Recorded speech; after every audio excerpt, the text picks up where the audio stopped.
It was just a perfect storm of situation.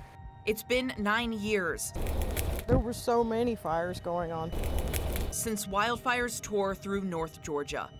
The fire actually burned underneath the fire breaks, underground. 9 years since Kimberly Vandewalker, a Department of Natural Resources employee, was called in to help. Can we stop for just a second? I need to walk around.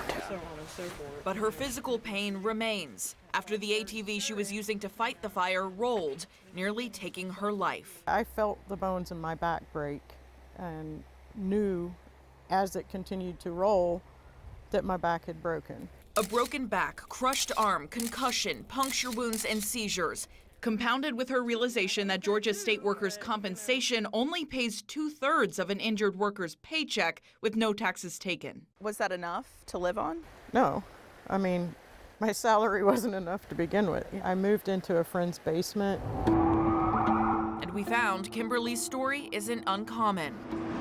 In 2023, Henry County Deputy Daniel Pasiadli's case caught lawmakers' attention when he suffered debilitating injuries after he was shot in the line of duty. A county fundraiser was held to cover the rest of his normal paycheck. It means the difference between them putting food on the table. State Senator Emmanuel Jones started asking questions, learning Georgia has an indemnification fund, which pays out to first responders injured on the job, but only if they apply. There was other funds that he could tap into that no one knew anything about. When 11 Alive News investigates pulled records, we found the fund has paid 6 officers injured in the line of duty since 2022. If they know on the front end that if something happens to them, we're not going to take care of them, why would they ever want to go work as a first responder? State Senator Brian Strickland joined Jones in sponsoring a bill named after Deputy Patsiadli, which would have the fund automatically pay out to officers injured on the job. They're getting notice of this fund. We're expediting the process. Have you ever heard of that fund? No.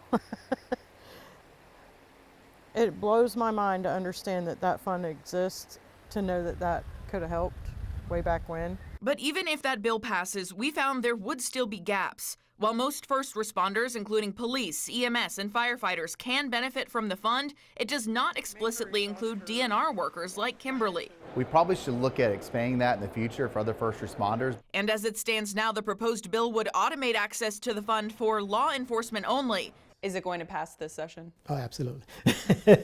But despite unanimous support in the Senate, the bill never made it past crossover day this session. Sometimes the bill that everybody's for can be harder to get attention on. When your house is on fire or being threatened, by a wildfire, don't you want to know that somebody's coming? But then when they get hurt, nobody's there to help put Humpty Dumpty back together. And like the flowers starting to grow from a once charred Georgia landscape, Kimberly knows healing can only come so fast without help. This is bigger than me. Savannah Levins, 11 Alive News investigates.